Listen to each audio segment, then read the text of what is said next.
사도행전 1장에서 성령의 역사로 복음이 흥황하는 과정 가운데 교회가 신나게 부흥을 합니다. 그런데 이 4장에 오면서 고난을 당하게 됩니다.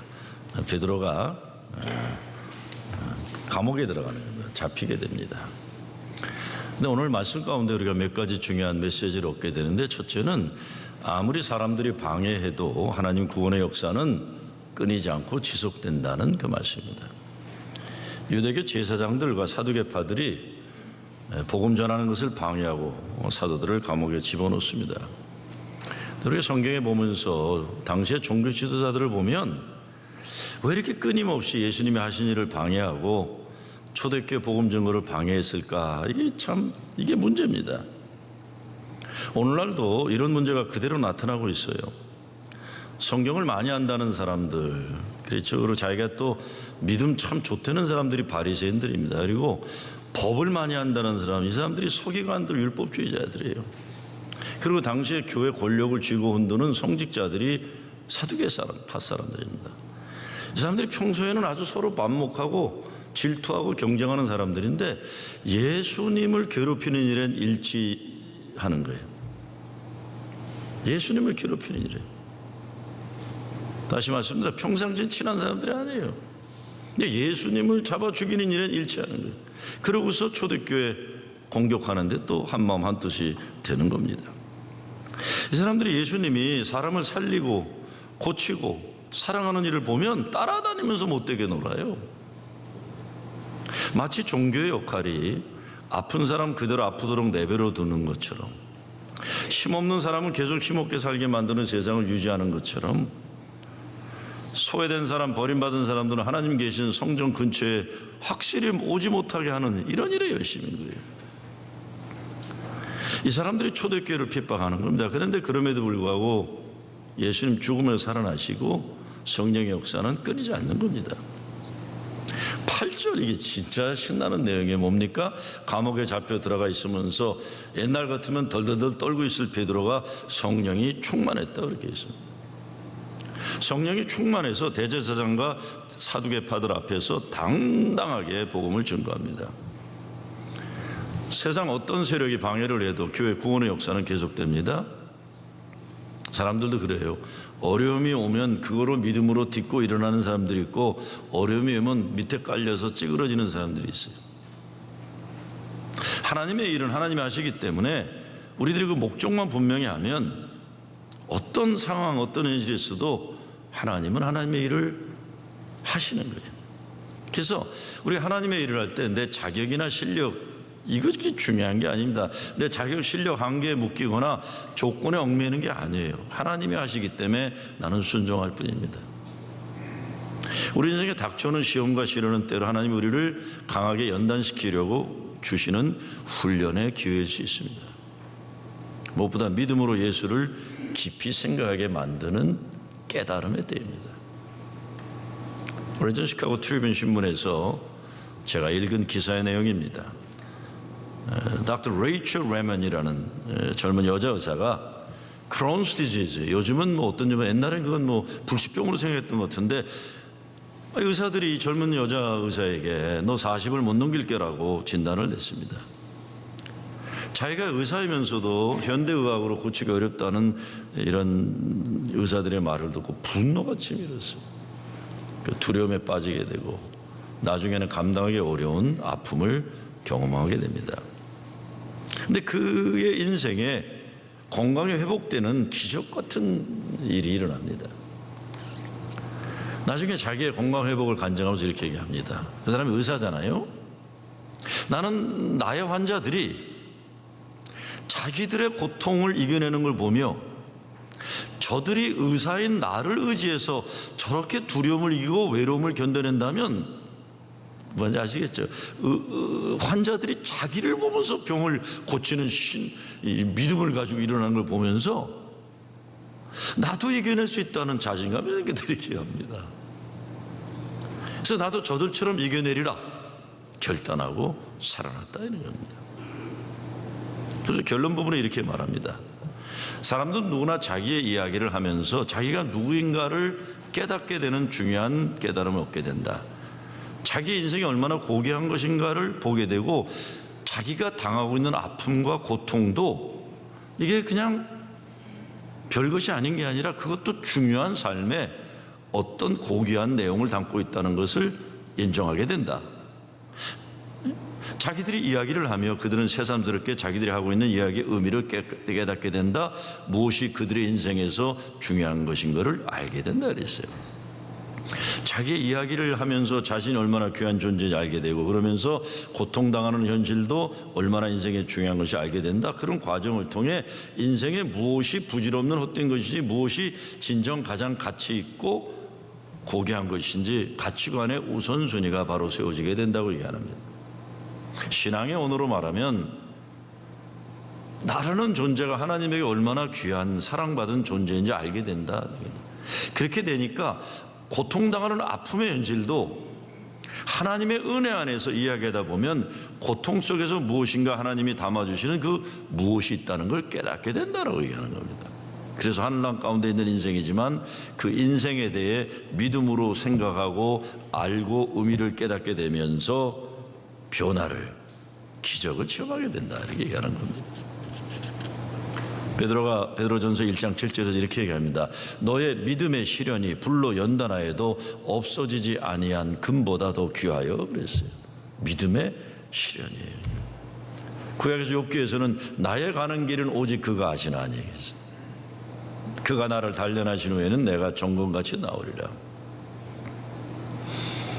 내 가는 길 주님이 아시니 더 이상 나 혼자 외롭게 싸우는 것이 아니라는 것이고, 그분이 아시니 나의 오늘도 내일도 그분이 인도하시고 예비하시고 섭리하시려는 믿는 믿음으로 사는 겁니다. 인생 시련과 시험을 당하지만 믿음의 사람들은 시련을 통해서도 승리하리라는 믿음으로 산다는 말씀이에요. 하나님 우리를 때때로 믿음의 시련을 통해 하나님의 사람으로 빚어가시는 겁니다. 우리가 살면서 포기할까 그만둘까 하루도 수백 번씩 고민하고 힘들어하면서 참아내므로 여기까지 온 일들이 얼마나 많습니까? 애들 교육하는 것도 애들 근데 쟤 이제 안 되겠다. 남편, 내 아내가 그럴 수 있고, 내 공부가 그럴 수 있고, 내 목회가 그럴 수 있어요. 제가 오래전에 이세 목사들 그 무슨 모임에 가서 설교하면서 그랬어요. 제발 쉽게 그만두지 좀 말아라 그랬어요. 제발 좀 견뎌라, 좀 견뎌라. 이게 아무래도 견뎌내는 그게 약해요, 젊은 사람들. 생업도 그렇죠. 인내를 요구하는 거예요. 여러분의 신앙도 인내함을 오늘까지 왔을 겁니다. 연단은 풀무불 속에 들어가고 나오기를 반복하면서 정금같이 되어가는 인생의 변화예요. 전도서에 보면 형통할 때 기뻐하고 곤고할 날에 생각하라, 예수를 생각하라. 지난주일 시카고 제일연합감리교회 제가 집회를 인도했는데 집회 한 번도 빠지지 않고 참석하시는 은퇴 장로님이 계세요. 7번 설교했는데 7번 계속 참석하시더라고요. 알고 보니까 우리 장로님 동생이세요. 그래서 저한테 집회 내내 우셨다고 얘기를 해요. 다른 건 아니에요. 제가 설교를 하다가 작년에 우리가 그 75세 이상 분들 손사진 찍은 거 책으로 냈는데 그 손사진 주인공의 장로님의 동생이에요. 누군지 아시겠죠? 저는 몰랐죠. 저는 몰랐어요. 그런 거를요. 자기 형님인 거를 알고는 지나간 세월이 주마등처럼 흘러가더라. 고생하고 고생한 인생이지만 하나님 은혜가 감사하고 또 감사하고, 얼마 전에 큰 자동차 사고가 났었다고 그러더라고요. 장로님 아시나 모르겠네. 큰 자동차 사고 났었대요. 어디 가셨다. 그런데 살아서 예배 드릴 수 있고 모든 것이 하나님의 은혜라는 것이 몰려왔다. 그러니까 감사의 눈물이, 은혜의 눈물이 흐르지 않을 수 없었다 이렇게 얘기를 하는 거예요. 두 번째, 오늘 말씀에 보면 예수님에 대해 증거하면서 세상 건축자들이 버린 돌이 집의 모퉁이 돌이 되었다고 합니다. 인생 역전이에요. 그렇죠? 교회에서 우리는 이런 인생 역전의 사건들을 많이 만들어낼 수 있어야 합니다. 세상에서 건축자들이 버린 돌이 하나님의 거룩한 집의 모퉁이 돌 되는 기적의 역사를 우리는 만들어낼 수 있어야죠. 교회니까. 제가 애틀란타에 있을 때 북저지아연의 성지교연에서 이제 뭐 휴직 신청을 낸다거나 휴직 신청을 냈다 다시 복귀한다 그럴 때 심사하는 스테이터스 체인지 분과에 제가 위원장을 했었어요. 그러니까 본인이 싫어졌는데 강제로 휴직시켜야 하는 경우도 제가 심사하고 그랬는데 그 심사로 들어온 백인 여자 목사가 하나 있었어요. 목회를 하다가 쉬고는 아틀란타 아주 어려운 동네 마약 중독자들을 위한 목회를 했었어요. 나가서. 그리고 이제 다시 일반 목회로 돌아온 거예요. 근데 이 백인 여자 목사인데 흑인 소녀를 입양한 거예요. 자기가 상담하던 마약 중독자 몸을 팔던 여인이에요. 죽으면서 부탁을 해서 아이를 이 백인 여자가 입양을 한 거예요. 이게 난 빅 사람들 어떤 때 보면 참 우리 상상을 초월해요. 입양을 한 거예요. 그래서 그런 얘기를 해요. 뭘 배웠냐고 했더니 내가 몸을 팔아먹고 사는 사람들이나 마약 중독자들을 상담하면서 경험하는 건 그 사람들이 많이 외롭고 인생 현실이 아파서 우는데 그래서 교회를 그렇게 가고 싶어 한대요. 무슨 말인지 아시겠죠? 교회를 그렇게 가고 싶어 한대요. 그러면 교회 가라고 하면 그들이 공통적으로 하는 말이 있대요.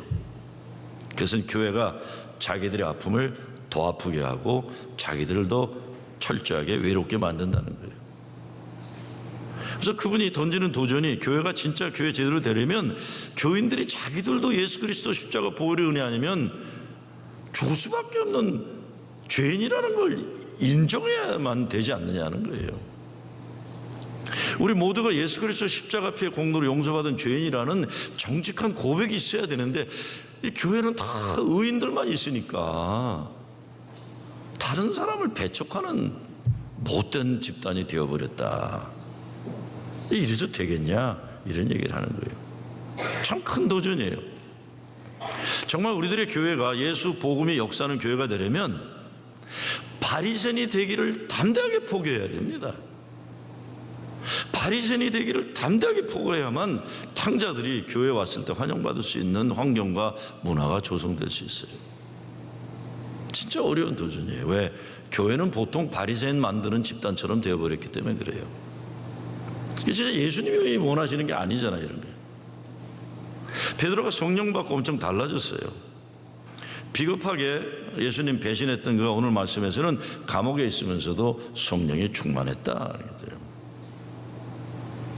마가 다락방에 모인 성도들이 주의 약속에 의지해서 하늘을 향해 오르지 기도에 힘쓸 때 성령이 임했고 성령받아 능력받고 성령받아 삶이 달라졌어요. 스가랴 선지자가 이는 힘으로 되지 아니하며 능으로 되지 아니하고 오직 나의 영으로 되느니라는 거예요. 하나님의 성령으로 인간 역사에 기가 막힌 역전승의 증거가 가능했다라는 것입니다.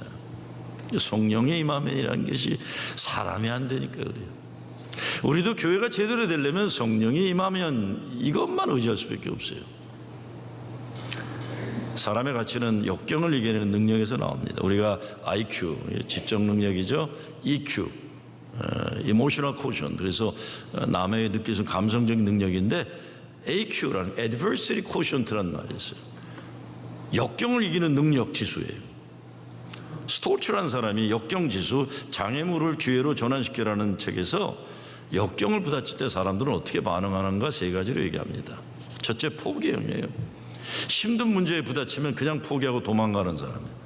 저도 목회하면서 보면 진짜 교회 좀 어려울 때 좀 와서 좀 같이 해주면 좀 좋을까 하는데 교회가 어려울 때마다 도망가는 사람들이 있어요. 제가 지금도 생각하면 참 섭섭한 사람이 있는데 참 좋은 권사예요. 인품도 좋고 모든 게 좋은 사람인데 이 사람은 교회 조그만 어려움이 있으면 꼭 휴식을 취해요. 평안을 위해서. 이런 말씀. 저는 목회하면서 누구한테 장로 될 거라는 도 이런 약속한 적 없어요. 저는 장로 되고 이러는 건 제가 하는 게 아니라 공천에서 하기 때문에 그래 한 번도 해본 적이 없어요. 근데 속으로 저 사람은 장로 돼야 된다는 사람인데 사실 교회를 안 나오더라 한다. 그래서 왜 안 나오냐 그랬더니 딸이 대학을 가면서 걔가 가지고 있던 개를 자기가 키워야 되기 때문에 안 나온다는 거예요. 그래서 내가 아니 무슨 권사가 개 돌보는 게 교회보다 중요해요. 진짜 섭섭하고 제가 상처받았어요. 야, 저렇게 좋은 사람이. 포기형. 두 번째는 이런 사람 동지의식이 안 생겨요. 여러분 이 교회에서 미운 종, 보은 종이라는 게 딴 게 아니라 동지가 되는 게 어려울 때, 어려울 때 같이 동지하는 거예요. 둘째, 안주형이에요. 이거는 그냥 현실 자리에 주저앉아 현상 유지하는 게, 이게 보통 70%가 사람들이 그러는데 한 10% 정도 사람은 정복형이래요. 산을 만나면 기어 올라가는 거예요. 그냥 기어 올라가는 거예요. 사운드 오브 뮤직에 그런 노래 있잖아요. 무지개를 찾을 때까지 산을 넘고 강을 건너 노래 있잖아요. Until we find the rainbow. 산을 건고 강을 건너 무지개를 찾아서. 실패란 아직 성공에 이르지 않은 단계에 불과한 것이란 말이 있습니다. 실패가 문제가 아니라 성공을 포기하는 것이 문제예요. 오늘 말씀을 통해 우리가 생각해야 하는 것은 우리들이 당하는 어려움의 아픔의 현실이에요. 내가 당하는 아픔, 내 가정에 처해 있는 시련, 이런 시련과 시험을 어떻게 믿음으로 볼 것인가. 때로 아무 의미 없는 고생도 헛고생도 있지만요, 정말 우리가 믿음의 사람이라는 건 인생에 일어나고 있는 삶의 모든 것들을 주님의 눈과 마음으로 바라보는 거예요. 제가 존경하는 장일순 선생님이라고 계십니다. 전 한 번도 뵌 적은 없지만 책을 통해서, 제 선배들이 이야기를 통해서 진짜 훌륭한 어른이다 해서. 시인 김자의 스승이고, 아침 이슬을 부른 김민기가 아버지로 여기고, 80년대 종로가의 기독교 리더들만이 아니라 지식인들이, 서울대 미대 출신인데 원주로 돌아가서 바닥에서부터 농촌 활동하던 분이신데, 20대에 이미 엘버트 아인슈타인과 함께 편지를 나누며 세계가 하나 되는 운동을 벌이고, 강원도 원주에서 지학순주교와 함께 나라가 제대로 살아나기 위한 운동에 참여하고, 후에는 환경운동과 시민운동을 하셨던 훌륭한 분입니다. 제가 지난 수요일 날도 말씀드렸지만 그분이 유명한 말이, 지도자가 되고 싶어하는 사람들이 얘기해요. 지도자가 되려면 백성의 다리 밑으로 기는 훈련부터 하라 그래요. 백성의 다리 밑으로 기는 훈련부터 했던 분인데, 그분이 쓴 붓글씨가 하나가 있어요. 그분이 쓴 붓글씨가 하나 있는데, 그 붓글씨 내용이 이런 말씀이 있습니다. 눈물겨운 아픔을 선생이 되게 하라 그랬어요. 눈물겨운 아픔을 선생이 되게 하라. 눈물겨운 아픔 때문에 인생 주저앉아 일어나지 못할 수 있어요. 땅바닥에 넘어져서 어쩌지 못하고 그리 살 수 있어요. 그런데 눈물겨운 아픔을 선생이 되게 하라. 전 정말 목회에 대해 어떤 때 후배들에게나 사역자들에게 눈물 흘리게 만들 때가, 눈물 흘리기를 바랄 때가 많아요. 젊은 목사들이 와서 잘한다 그러면 야야야 그러지 마라, 너 그거 좋은 거 아니다 그러는데, 고생한다면 할렐루야 그래요. 잘 됐다. 눈물이 쏙쏙 나와야 제가 이제 된다 이렇게 생각을 해요. 다른 것 아니에요. 엄한 시어머니 밑에서 고생한 며느리가 자기가 시어머니 되면 못되게 한다는 것이 제 경우가 그래요. 제 목회 지난날 부목사 생활하면서 정말 엉엉 목 놓아 울었던 날들이 참 많았어요. 79년도 신학 목회학 석사하러 갔으니 어린 나이에, 그때 내가 19인가요 20인가 했어요. 81년도부터 보스턴 한인교회 80년도부터인가 장로교회인데, 거기서 전도사, 교육목사, 부목사, 임시단지까지 했는데 진짜 힘들었어요. 나만 말이 부목사지만 아무것도 없으니까 혼자 다 해야 되고, 남의 미국교회 빌려보니까 오후에 화장실 청소하고 사무실 청소, 예배당 청소하고 혼자 하고 나오면 가을 하늘은 높고 이쯤에 눈물을 줄줄줄줄 흘리고 그랬어요. 그 당시 무슨 목사 노동조합이 어디 있고 인권 조항이 어디 있어요. 목사에게 무슨 인권이 있어요. 하나밖에 없는데. 아이고 우리 목사님 참, 나 지금 생각해도 너무하신 분이었어요. 주일날 새벽에 전화해요. 한 5시쯤에. 야 설교 본문이 바뀌었다 그래. 그냥 하지 뭘 본문이 바뀌어. 교인들이 이러나 저러나 아무 상관없잖아. 설교 오늘 설교나 다음 주 설교나 뭐가 차이가 있어. 다 똑같은 거지. 야 본문 바뀌었다, 주보다르 하래요. 근데 문제는 그 당시는요, 이게 가리방 긁을 때였어요. 미미오모신. 그러니까 이게 또 수동식으로 이걸 치니까 빨리 급하게 돌리면 그게 찢어져서 새 나오면 주보가, 그럼 막 테이프 붙이다가 또 찢어지면 울어요. 아니 설교가 뭐가 달라. 본문만 달라지면 그냥 하면 되는 거 아니야. 근데 주보를 자꾸 다시면 돼. 아유 진짜 지금이니까 얘기하지. 주일날 저녁이면 눈물이 나갖고 집에도 못 갔어요. 집에 가면 와이프가 있으니까 찰스강변에서 엉엉 울다가 뭐 동료가 있는 것도 아니고 나만 있던 시대니까, 어린 목사는 아무도 부모 없던 시대니까. 그러니 잠을 제대로 잘 수도 없고. 솔직히 나는 요즘 젊은 목사들, 전도사들 엉엉 목 놓아 보는 경험하기를 간절히 바라면서 묵혀요. 그래야 제대로 오래 목회할 수 있다고 저는 생각해요. 어제 설교를 준비하면서 장혜춘 선생님의 눈물겨운 아픔을 선생이 되게 하라는 말씀 생각하면서 제가 울었어요.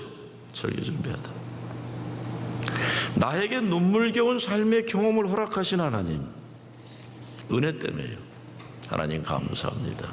그리고 나로 하여금 정말 고되게 목회 수업시키셔서 교회 지하실에서 교인이 아무도 없을 때 엉엉 목 놓아 혼자 울게 하셨던 담임 목사님이 생각나서 울었어요. 고마워서 울었어요. 나 하나밖에 없으니까. 이분이 진짜 일주일 내내 나만 놓고 가르치셨어요. 일주일 내내. 미치겠더라고, 미치겠다. 그때 나이가 그래서 그걸 고마운 줄 몰랐는데, 목회를 하면서 그게 얼마나 큰 특권이었는지 내 시대 사람만 느끼는 특권이었어요. 제가 이 말씀 드리면 무심한 인간이라 섭섭하게 생각하실지 모르지만, 지금 어려움 당하는 여러분 계시면 오늘 여러분의 눈물겨운 아픔이 인생 훗날 최고 하나님 축복과 은혜가 되기를 빕니다.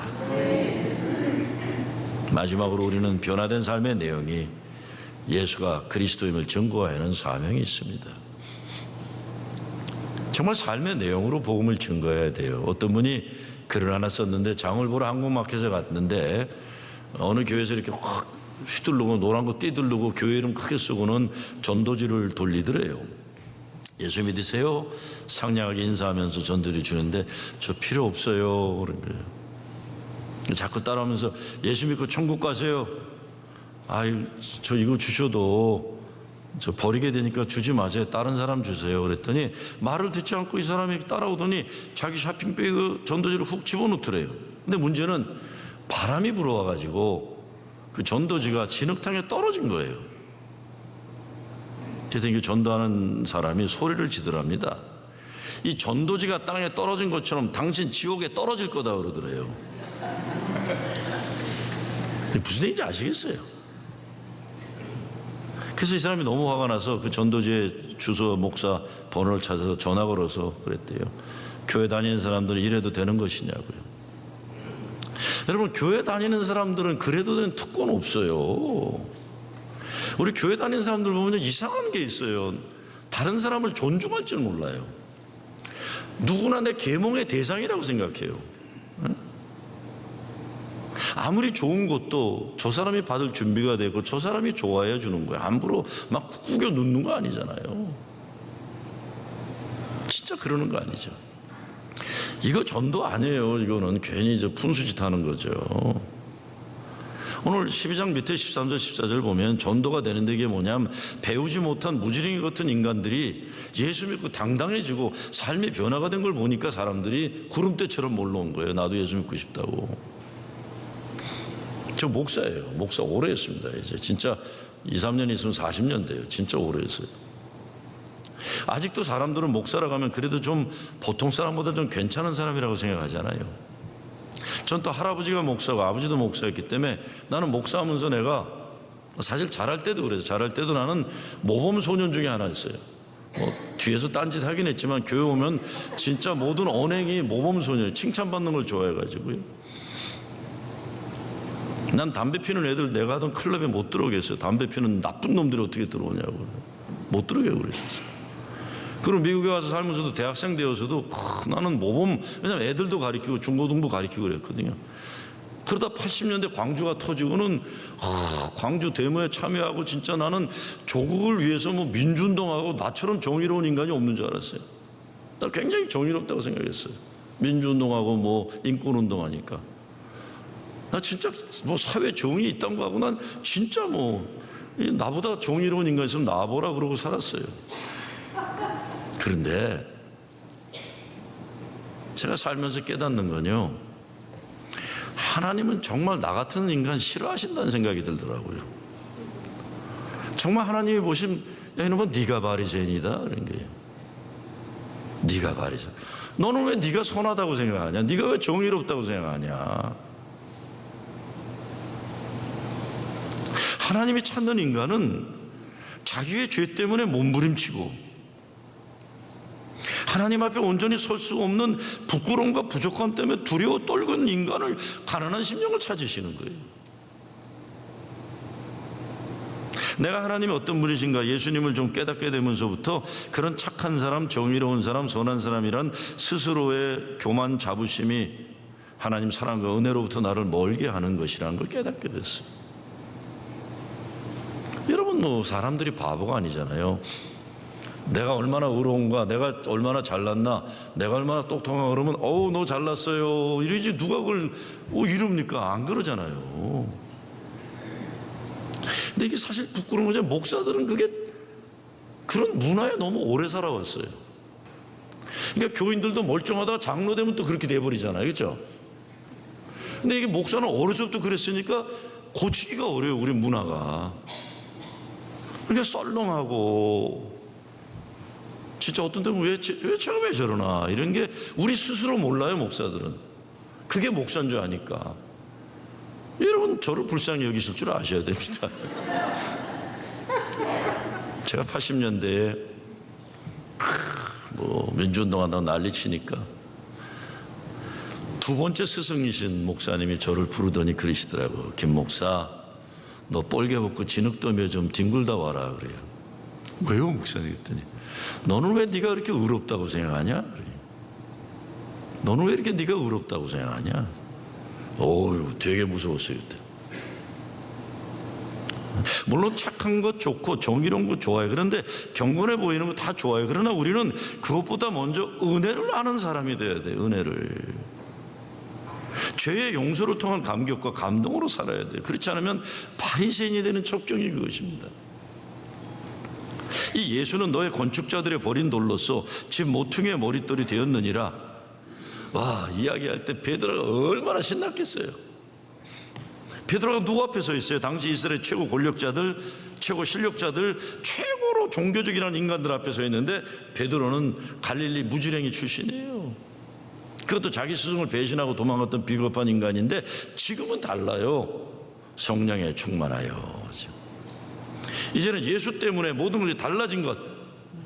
기가 그 앞에서 세상의 건축자들이 버린 돌이 하나님이 거룩한 성전의 모퉁이 돌이 되었다. 너희들이 죽인 예수가 살았다. 부활하셨다. 와, 아마 베드로는 죽으면서도 그 순간 생각하면서 순교당할 때도 씩 웃었을 것 같아. 하나님, 내가 그랬었습니다. 그런 날이 내게 있었습니다. 이런 엄청난 인생 역전의 역사가 있으니까 12절 선언이에요. 다른 이로서는 구원을 얻을 수 없나니 천하 인간에게 구원을 얻을 만한 다른 이름을 우리에게 주신 일이 없음이니라. 이런 고백이 어떻게 가능합니까? 베드로가 자신에게 역사하신 주님, 성령, 이게 확실하니까 그런 거예요. 우리가 신앙생활하면서 이런 인격적인 예수님과의 만남이 꼭 필요합니다. 우리가 신앙생활하면서 나의 고집스럽고 교만한 견고한 교만해진이 깨어지고 가난한 심령이 되어서 성령께서 내 속에 침투하셔야만 되는 거예요. 예수 만나면 말씀 믿는 것이야. 그리고 믿기 어려운 때 역사하는 분이 성령이세요. 그래서 우리는 이런 인생 역전의 승리를 위해 성령의 역사하심을 사모야만 합니다. 그래야 말씀도 깨닫게 되고 말씀을 통해 변화되는 역사가 일어나는 것입니다.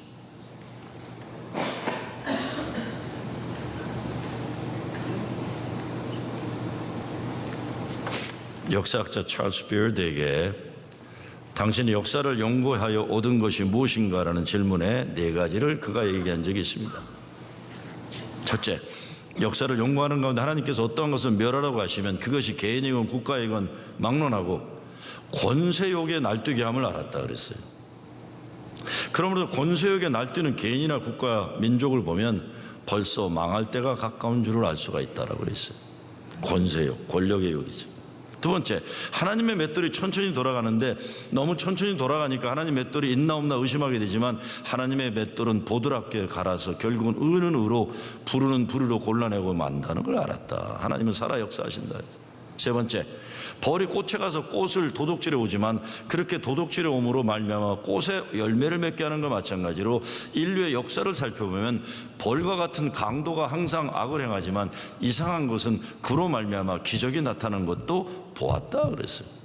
하나님의 신비한 섭리가 있다는 거죠. 마지막으로 날이 점점 어두워질 때 별을 볼 수 있는데 암흑과 혼란이 깊어가면 이것이 다 지나기 전에 벌써 소망의 별이 나타날 때가 된 것을 역사가 증명하는 것을 보았다 그랬어요.